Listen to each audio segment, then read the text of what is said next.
Tonight we'll drift through 6 simple dishes, each one a quiet comfort from a kitchen past. Some came from seaside cafes, others from humble staff rooms or early morning bakeries, but all of them in their own way are soft steps toward rest.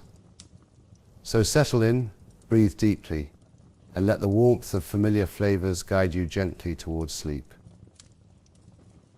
The first recipe tonight is bread pudding with a bit of nutmeg and warm milk. The first time I made this, I burnt the roast. My gran put a hand on my shoulder and said, "Let the bread forgive you." She was right. I later perfected this recipe in the evenings when working at Le Gavroche. There are recipes you learn because they're on the exam, and then there are the ones you learn because something in you needs them. Bread pudding for me was the second kind. The first time I made it, I was 16. I tried to impress my gran by roasting a whole chicken for Sunday supper, dry brined, trust the works. But I got distracted, too confident, and left it in too long. The skin charred, the breast meat went chalky, and the kitchen filled with the smell of missed timing.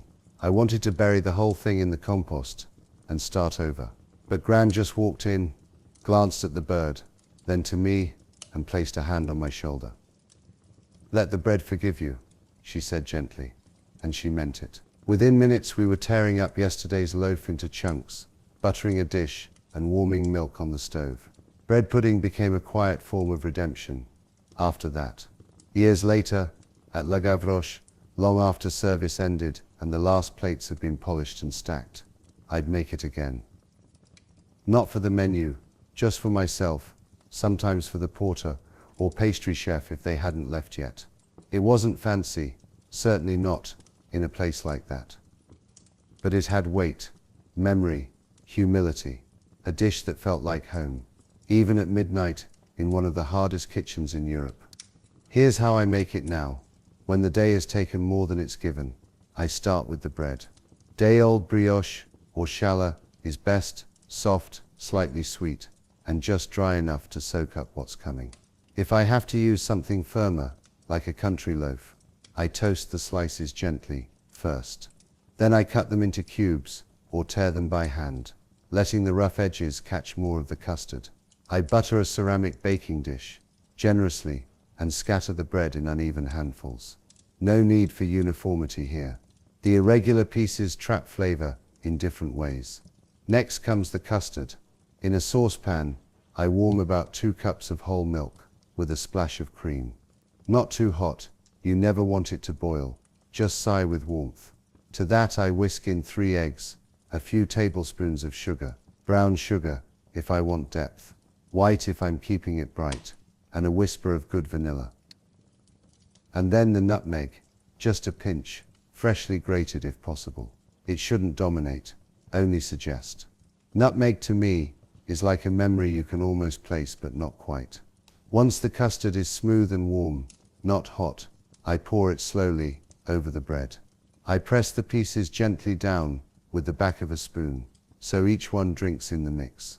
Then I let it sit, uncovered, for 15-20 minutes. It's tempting to rush, but this pause is where the bread forgives. It becomes something else, no longer just stale crusts, but softened carriers of comfort. Sometimes, if there are raisins or dried apricots around, I'll scatter a few in before baking. If I want a little crunch, I might sprinkle demerara sugar on top, but often I let it be. The simplicity is part of the piece. I bake it at 325 degrees Fahrenheit, or 160 degrees Celsius, for about 35-40 minutes, or until the edges are golden and the center barely wobbles.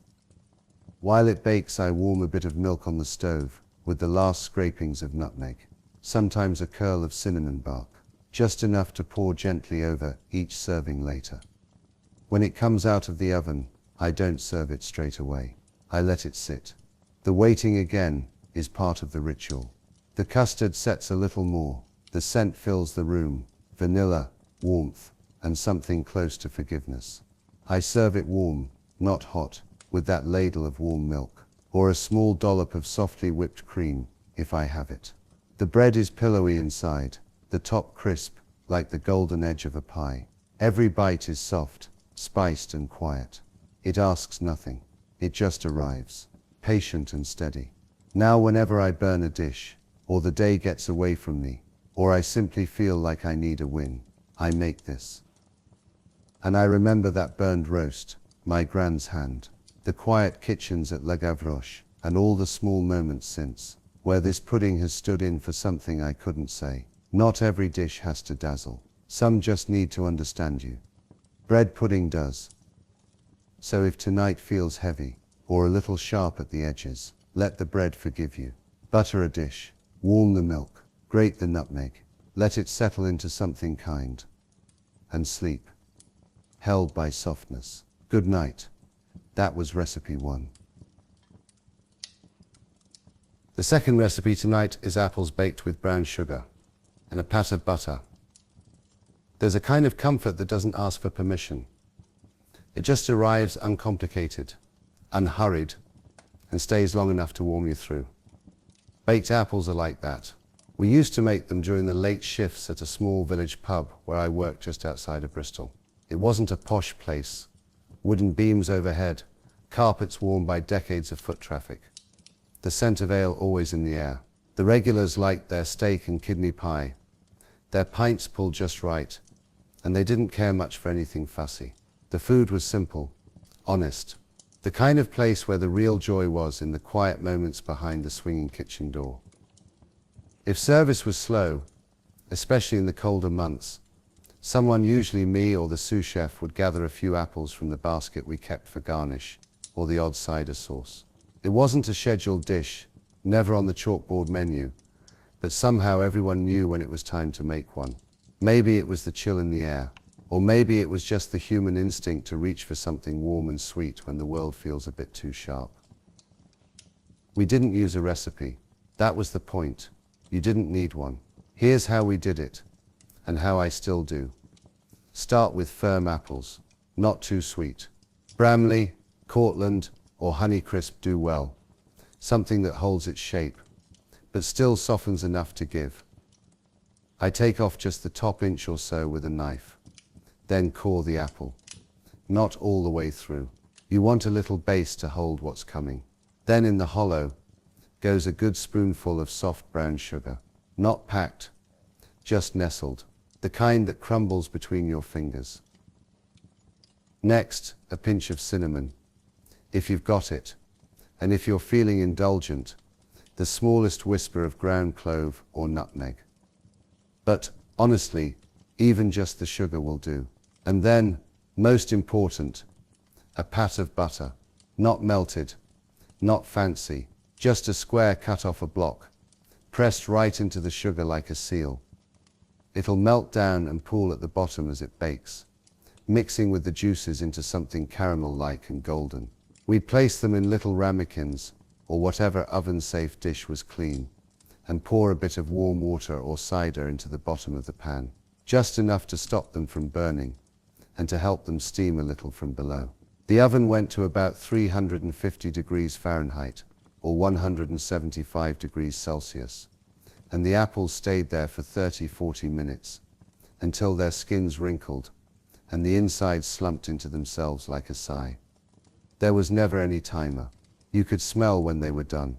That scent, apple, butter, sugar, warmth, it would float through the kitchen and into the pub's back corridor. More than once, a server would come back, sniffing the air and whisper, "You made the apples again, didn't you?" We'd eat them standing, or sitting on overturned crates, spoons in hand, laughter low. Sometimes we added a bit of cream from the pastry fridge, or a drizzle of custard if it hadn't been finished that day. But mostly, we just had them plain. A spoon scraping soft flesh from the skin, warm sweetness on the tongue, the kind of dessert you don't need to talk through. To this day, I make them when I need to slow down. When the world feels overly scheduled, I core the apple, fill it with sugar and butter, and let it do what apples have always done best. Remind you that simple things, done with patience, are enough. They're a pocket-sized crumble, Yes, but they're also something more. A breath taken, a small kindness, a warm hush to carry you into night. Good night. That was recipe 2. The third recipe tonight is digestive biscuit crust cheesecake. No bake needed. There's a moment in every kitchen, a quiet one, where even the most disciplined chef just wants to make something forgiving.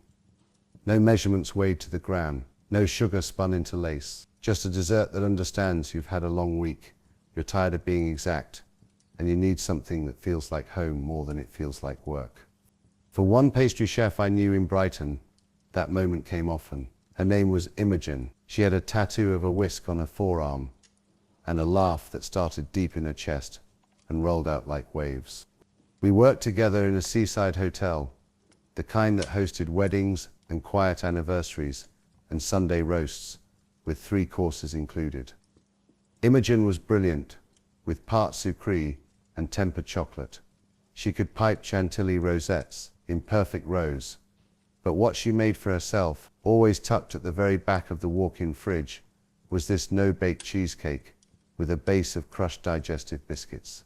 It was her sanctuary dessert.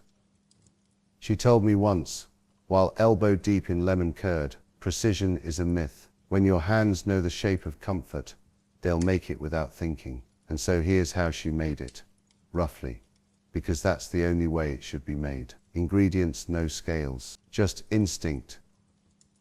Digestive biscuits, enough to fill the base of a small cake tin when crushed. Melted butter, a few generous tablespoons, just enough to moisten the crumbs. Cream cheese, a couple of large spoonfuls, knowing room temperature is key.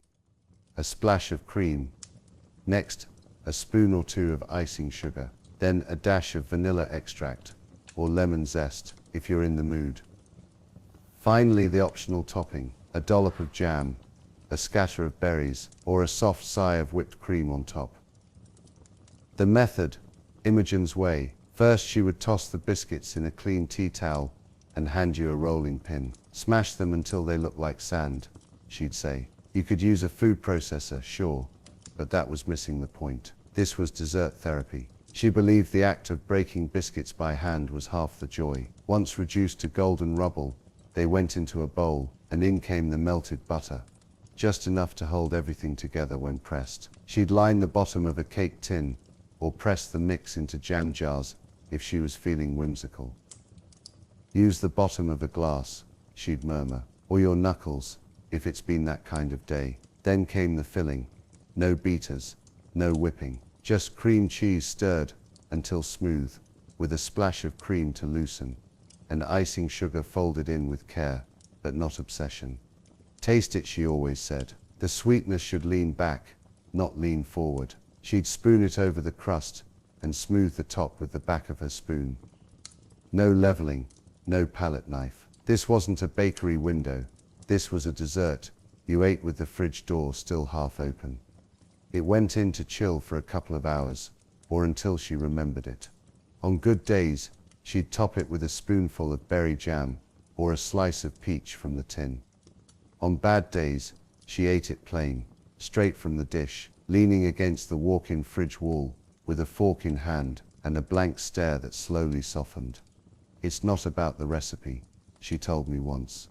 It's about having something that doesn't care how messy your life is. Good night. That was recipe 3. The fourth recipe tonight is custard from a carton with grated chocolate on top. My dad called this cheats pudding, said it wasn't about the custard. It was about knowing when to stop overcomplicating things. I never forgot that. We always had a yellow carton of custard in the fridge when I was growing up.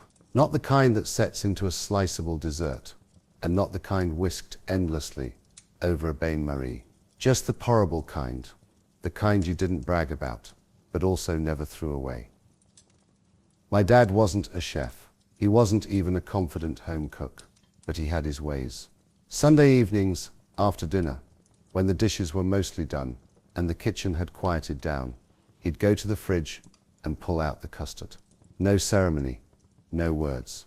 He'd reach for 2 chip bowls from the high cupboard. 1 blue, 1 cream. Then he'd pour, slow and steady, letting the golden custard find its shape in the bowl. I used to watch him as a child, forehead just clearing the counter, thinking this must be some kind of grown-up ritual. Maybe it was. Then he'd go to the chocolate drawer, always a bar of something dark, never fancy, but enough. He'd break a square off and use the smallest grater we had. Not too much, he'd say. Just enough to give it a point. The curls would land soft on the custard, melting slightly, like snow falling onto warm pavement. He called it cheats pudding, but there was never any shame in it. In fact, he seemed proud, like he was teaching me something subtle. Something beyond recipes and roasting times. It's not about the custard, he once muttered, standing at the sink. It's about knowing when to stop trying so hard. I didn't really get it then, but I do now. There are nights when all I want is something simple and warm, something familiar. I'll buy the carton. I'll pour the custard into a bowl that doesn't match the others. I'll grate a little chocolate, not for garnish, but for comfort. And I'll eat it slowly, spoon by spoon, no rush. It's a dessert that doesn't try to prove anything, just a quiet offering. A reminder that enough is often more than plenty. Good night. That was recipe 4. The 5th recipe tonight is stewed rhubarb with vanilla and cold cream. Rhubarb wasn't something I liked growing up. It showed up tart and stringy in crumbles, often paired with too little sugar or too much neglect. But that changed the year I started on pastry at a small but proud French kitchen just off the coast in Devon. It was my first proper posting. I didn't know how to pace myself yet, only that I wanted badly to impress. The pastry section was run by a woman named Marianne, who had this calm intensity, the kind that didn't raise its voice but still filled a room. On my first day, she handed me a bowl of rhubarb stalks, thick, ruddy, freshly trimmed, and said, "Make it sing." She wasn't smiling. At first I treated it like other fruits. Too much sugar, not enough patience. My first few tries were watery, or fibrous, or just plain dull. Marianne would taste it silently and say, "Try again." That was all. But the message was always more than critique. It was a nudge, like she knew I'd find the music if I just slowed down and listened. Eventually, I stopped trying to fix the rhubarb and started watching it, feeling it soften, noticing how it released its own juices when left alone with a bit of sugar and time. I learned not to rush it with water, just slices of rhubarb in a heavy-bottomed pot, tossed gently with sugar, a scraped vanilla pod laid across the top, like a hush. Heat on low, lid slightly ajar, let it whisper. It was always about balance. Too long and you lost its shape. Too fast and you missed its song. But when it was right, it gleamed. Blushed pink, soft but not collapsed. Sweet but still sharp enough to keep your attention. When service was over, we'd often save the leftover batch, tuck it into small containers for ourselves. Marianne would take hers cold, with thick cream poured over it from a little jug in the fridge. "Let the cold tame the sharp," she once said. I followed her lead. The cream didn't mix in. It settled slowly, a pale cloud cooling the heat of the rhubarb. The first bite always made me pause. It was like something had resolved. Years later, I still make stewed rhubarb this way. A few stalks, trimmed and chopped. About a quarter cup of sugar per 4 stalks, depending on how bold the rhubarb is that day. A bit of vanilla, extract in a pinch, but nothing beats the seeds scraped fresh. Let it cook low, let it steam and soften, and let it rest before serving. I eat it cold more often than not now, with a ribbon of heavy cream or even a spoonful of chilled yogurt. It's never flashy, never loud, but it says what needs to be said. And every time I hear Marianne in my mind, make it sing. And somehow, I always do. Good night. That was recipe 5. The sixth recipe tonight is microwave mug cake with a bit of orange zest. I was deep into my second year, working double shifts in London. Exhausted, broke, and living in a rented room above a kebab shop, where the ceiling leaked when it rained sideways. Most nights, after service, I ate standing up or not at all. The idea of baking something, actually baking, felt like a cruel joke. I still loved food, but I'd started to resent how it always had to be perfect. Then one night, after a brutal dinner service, I ended up in the staff flat of a line cook named Jared. He was Welsh, broad-shouldered, and sharp-tongued, but with a quiet grace to how he moved when no one was watching. We were sitting there, peeling off layers of sweat-stuck whites, not saying much. He disappeared into the kitchenette, pulled out a chipped old mug, and started mixing something with a fork. "What are you making?" I asked, voice hoarse from yelling on the pass. "Cake," he said plainly. He didn't look like a man making cake. He didn't even have shoes on. But there he was, beating an egg into a spoonful of flour, sugar, a pinch of baking powder, cocoa powder, a splash of milk. He tore open a packet of instant coffee. "Trust me," he muttered. "Just a bit." Then, right before putting it in the microwave, he grated some orange zest over the top, bright against the muddy batter, and finished with a tiny pinch of salt. He microwaved it for a minute and a half. The whole flat filled with the smell of warmth. It wasn't chocolate cake, exactly. It wasn't pudding, but it was done. Done in the best sense. Finished, ready. And for two overworked cooks with burned scars on our arms and flour under our nails, it was enough. We shared it straight from the mug. The top was soft and steaming, the bottom dense and fudgy, the orange coming through just enough to feel like someone had paid attention. The salt hit at the very end, unexpected, needed. It wasn't beautiful, it wasn't plated, but it was sweet and warm and real. I remember Jared saying, "It's not about looking pretty, it's about being done," and that line stuck with me. Now, on nights when I'm spent, but still want something sweet, I make this. A mug, a fork, and a microwave.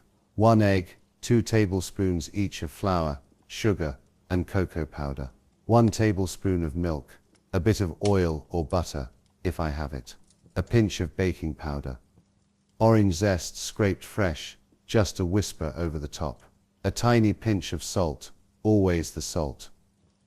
Then into the microwave, 90 seconds, sometimes a little less. When it's done, it rises with a slight dome, cracks at the top, and slumps into itself with pride. No fuss, no garnish, just enough to put a full stop on the day. Because sometimes, what we need most is not perfect pastry or flawless technique. Just a warm mug, a quiet kitchen, and a cake that tells you you made it. Good night. That was recipe 6.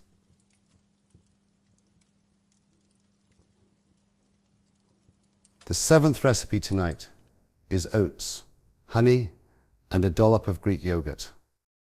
There were nights in my early 20s when I would leave the restaurant kitchen feeling like I hadn't done anything right. Orders got mixed, a sauce split. Someone shouted, someone slammed a pen, and the head chef didn't even look me in the eye on my way out. You get used to the volume in kitchens, but not the silence that follows when you've made a mistake. That silence follows you home. And on those nights, too tired to cook, too wired to sleep, I'd reach for something that didn't ask questions. Oats, rolled, not quick. A little pot of thick Greek yogurt, cold from the fridge, and honey, the kind that takes a second to drizzle, amber and slow. It wasn't a meal. It wasn't pudding. It wasn't anything you'd serve in a restaurant, but it was steady. Something about the combination felt like a breath taken after hours of holding it in. I'd scoop the oats straight into a bowl. No cooking, no soaking. Just raw, like they were meant to remind me that not everything needs to be processed to be good. Then came the yogurt, cool, tangy, with a texture that caught the oats and made them stay a while. The honey was always last, a quiet pour, a slow spiral over the top. I never mixed it in fully. I liked discovering little pockets of sweetness, like finding forgotten coins in a winter coat. Some nights I added chopped almonds, maybe a few berries if they hadn't gone soft. But most of the time, it was just three things: oats, yogurt, honey. I'd eat it standing by the kitchen window, in a hoodie, 2 sizes too big, the city lights flickering against the glass. Sometimes I'd hear the trains in the distance. Sometimes nothing at all, just the sound of the spoon scraping gently against ceramic. I don't think I knew it then, but what I was doing was reclaiming the end of the day. When service had gone wrong, and I'd let everyone down, I could still make this, something honest, unpretentious, and good. It wasn't about being clever or polished. It was about being enough. I still make it now, after long days, or when I've spent too much time in my own head. I've made versions with cinnamon or stewed fruit, but the best one is always the simplest. A handful of oats, a generous spoonful of yogurt, and honey that knows how to wait. Because sometimes dessert doesn't need to celebrate. It just needs to listen. Good night. That was recipe 7.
having trouble sleeping.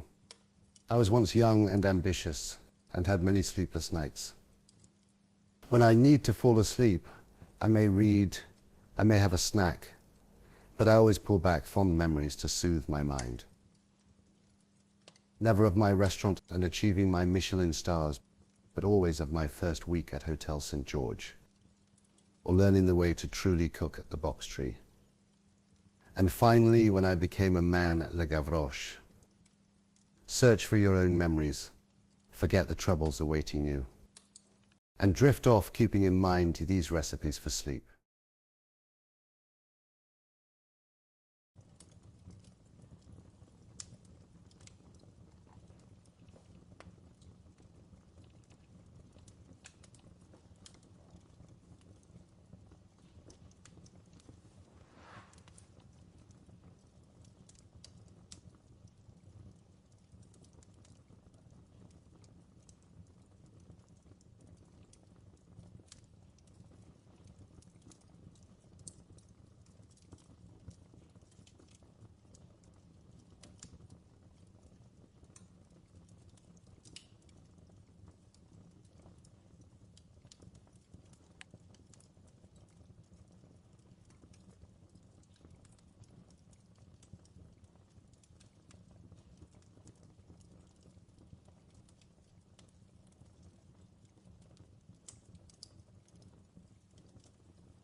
Having trouble sleeping. I was once young and ambitious and had many sleepless nights. When I need to fall asleep, I may read, I may have a snack, but I always pull back fond memories to soothe my mind. Never of my restaurant and achieving my Michelin stars, but always of my first week at Hotel St. George, or learning the way to truly cook at the Box Tree. And finally, when I became a man at Le Gavroche. Search for your own memories, forget the troubles awaiting you, and drift off keeping in mind these recipes for sleep.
having trouble sleeping.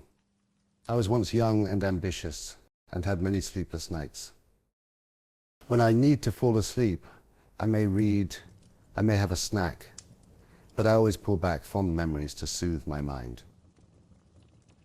Never of my restaurant and achieving my Michelin stars, but always of my first week at Hotel St. George, or learning the way to truly cook at the Box Tree. And finally, when I became a man at Le Gavroche. Search for your own memories, forget the troubles awaiting you, and drift off keeping in mind these recipes for sleep.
having trouble sleeping. I was once young and ambitious and had many sleepless nights. When I need to fall asleep, I may read, I may have a snack, but I always pull back fond memories to soothe my mind. Never of my restaurant and achieving my Michelin stars, but always of my first week at Hotel St. George, or learning the way to truly cook at the Box Tree. And finally, when I became a man at Le Gavroche. Search for your own memories, forget the troubles awaiting you, and drift off keeping in mind these recipes for sleep.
Having trouble sleeping. I was once young and ambitious and had many sleepless nights. When I need to fall asleep, I may read, I may have a snack, but I always pull back fond memories to soothe my mind. Never of my restaurant and achieving my Michelin stars, but always of my first week at Hotel St. George, or learning the way to truly cook at the Box Tree. And finally, when I became a man at Le Gavroche. Search for your own memories, forget the troubles awaiting you, and drift off keeping in mind these recipes for sleep.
Having trouble sleeping.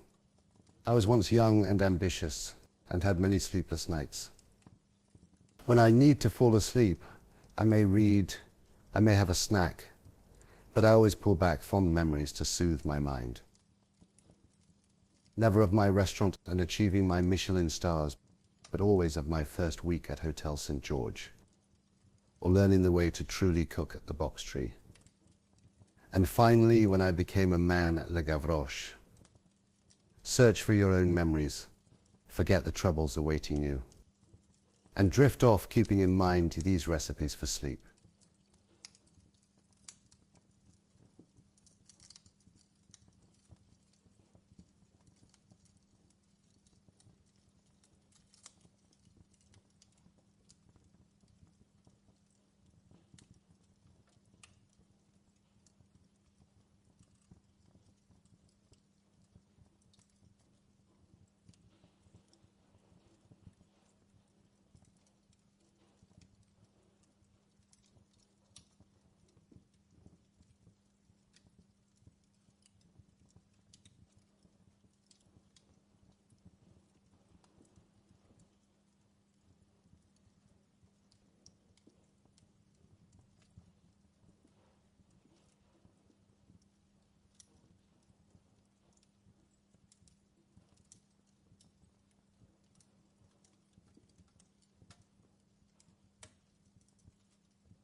Having trouble sleeping.